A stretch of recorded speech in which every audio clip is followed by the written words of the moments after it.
Pamimingwit. Kasama ko ulit si Mark. Papunta kami ng Buhayrot City. Kasama ko si Kuya Gab. Ayan. And meron pang isa doon sa likod. Kasama din ang aking bunso na si Sky Chloe. Ayan. Say hi. Ayan pa. Gusto rin daw ni bunso puntahan yung spot na pinamimingwitan nung mga nakaraang araw. Gaya ng dati mga kasima, stop over ulit.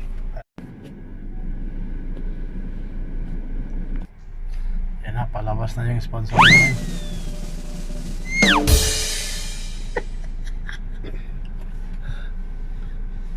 Ayun.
Yep. You want sombrero or no? Yes.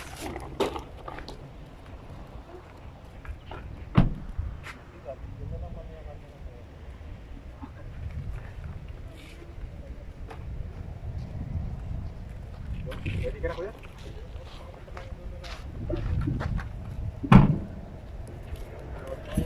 Yan, importante yan. Kaya importante. Mamalikan yan pag naiiwan yan. Bali maiwan yung isang rod.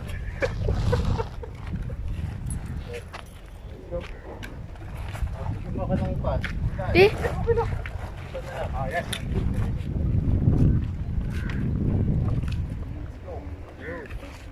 One, two, three, come on! Ha?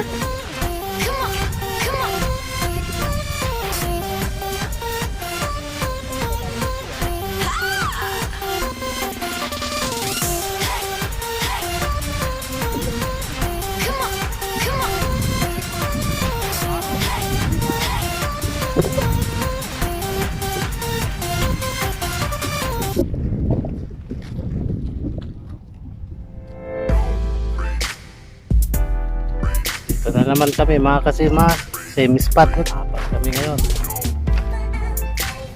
Ayan.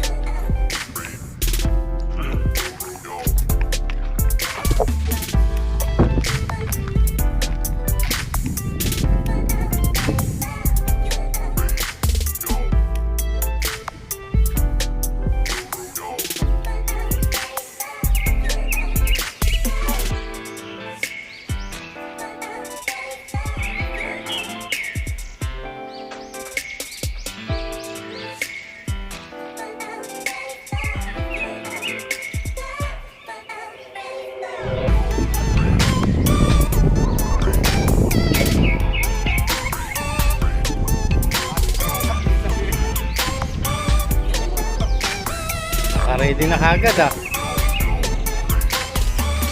Ayos yan.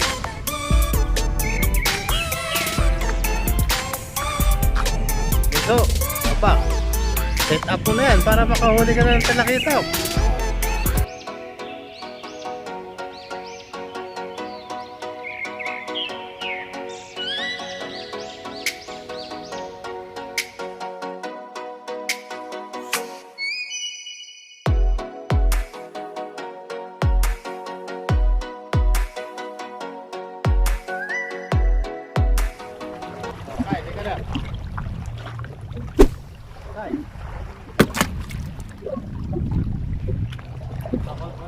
May naramdaman ka lang na ano. May naramdaman ka lang. Wala.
1 hour later.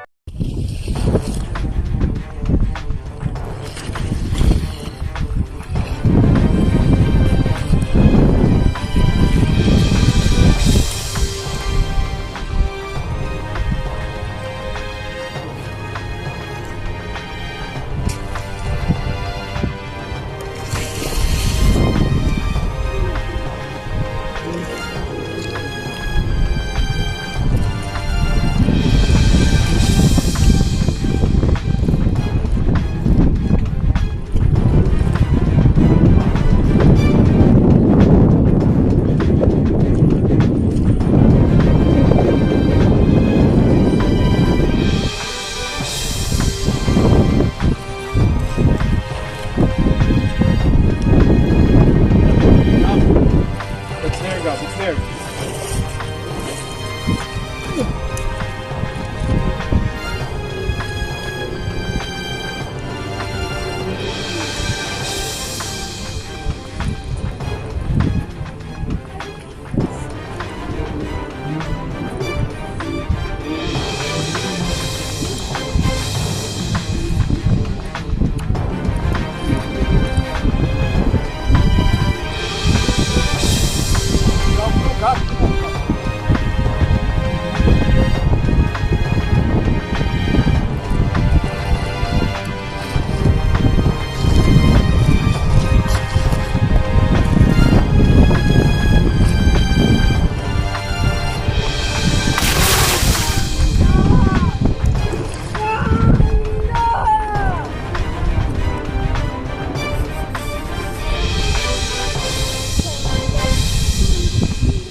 A few moments later.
Kasi meron akong nakuha ang 3 pusit sa loob ng mga siguro 1 oras.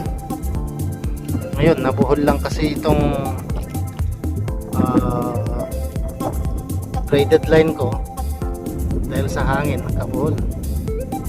Kukunin ko yung isang rod ulit dun sa may unang pesto namin kanina. Babalik ako dito mga kasima. Yan o, may 3 na. Yeah!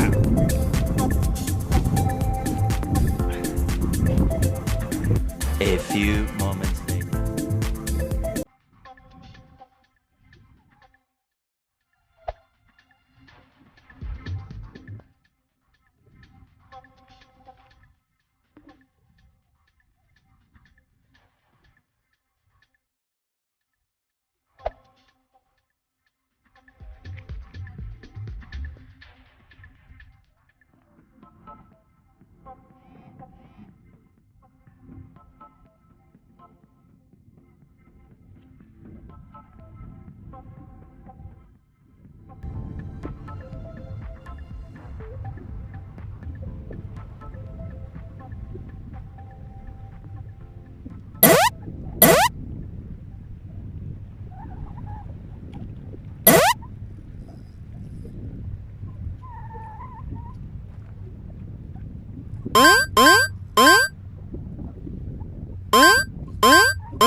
Kung napapansin nyo mga kasima, ang lure ay sumabit sa bato. Ngayon, kailangan nating gumawa ng strategy or technique para hindi na tayo lulusong sa tubig. Pwede itong gayahin. Baka obra sa inyo. Try nyo lang mga kasima. Kung mapapansin nyo, naganap ako ng tansi na nakakalat sa malapit sa akin at kumuha ako ng bato. Nakatamtaman ang bigat at itinali ko ng medyo maluwag upang dumausdos sa braided line hanggang umabot sa lure na sumabit. Yan, tignan nyo mga kasima. Pagmasdan yung ginagawa ko sa video. Yan, kasalukuyan tinatali ko ngayon yung bato doon sa braided line.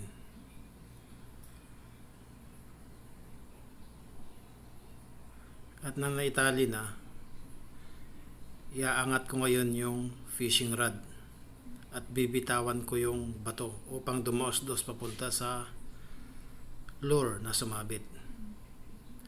Timing lang mga kasima. Tapos hilain, pataas, pababa, paulit-ulit hanggang sa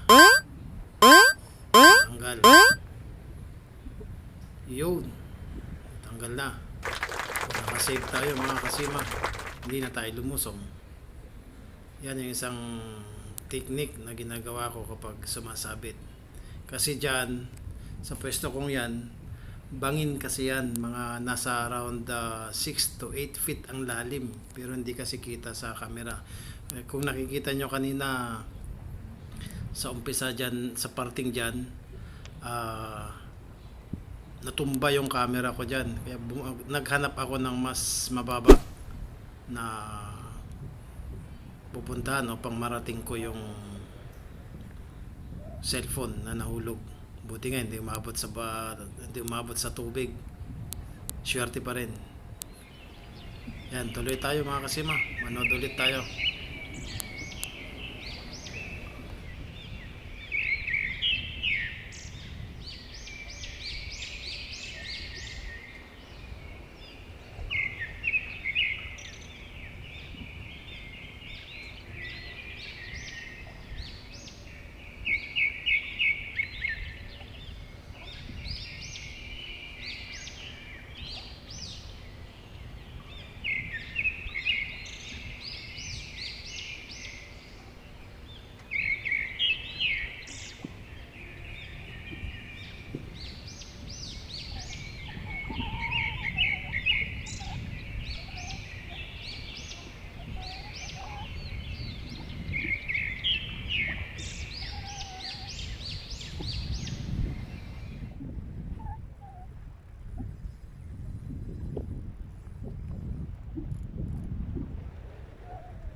Malaki din pala yung unang huli kong pusit, oh. Sana nakuhanan. Yan. Nakuha na naman. Hindi, ako na mag-ano kuya, ako mag-video, tapos ikaw magsalita. Kayo ni Gab at saka ni... Yun. Record na. Ayun. Ayan. Yan ang mga kasima. Yun. Ito nahuli namin mga kasima. Lakitok, pusit, sari-sari. Meron ding, yung ko, anong isda to? Ano yung isda na yan kuya? Pamprito yata yan, sap-sap yata, ano yata yan? Suhur. Sahur, oh, sahur. Oo. Tsaka talakitok, yung sigab. Pusit, meron din. Oh, yan. 4 na pusit. Wow. Not bad. Not bad. Ayos na to. Pwede. Smoke. Thumbs up tayo lahat. Thumbs up, Gab, thumbs up. Yay! Okay. Subscribe and like.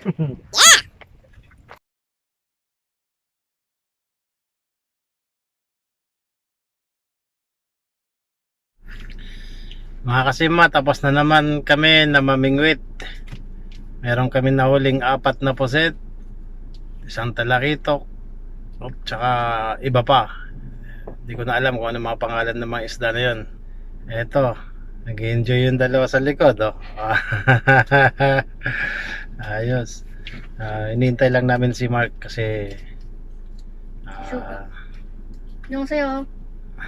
nahuli siya sa daan. May nakalimutan yata, binalikan saglit. So bibiyahin na naman tayo mga kasima, pauwi.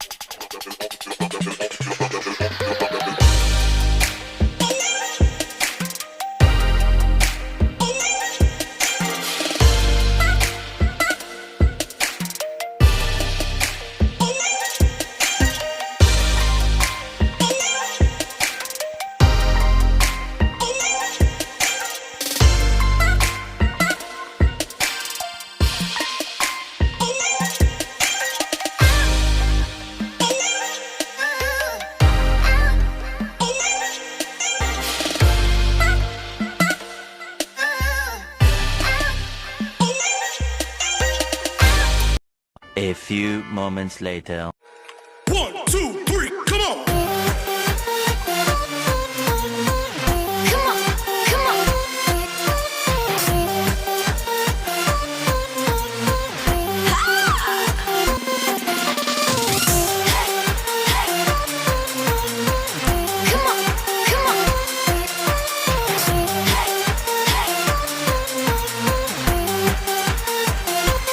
1, 2, 3, come on! Come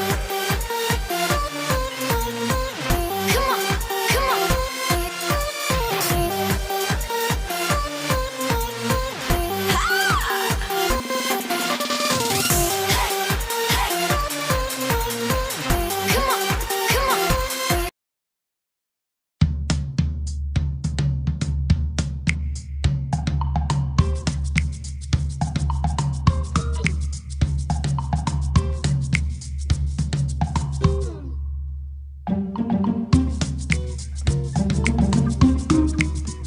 come on. O yan mga kasima, luto na ang ginisa na pusit. Yun o. Yun. Sarap.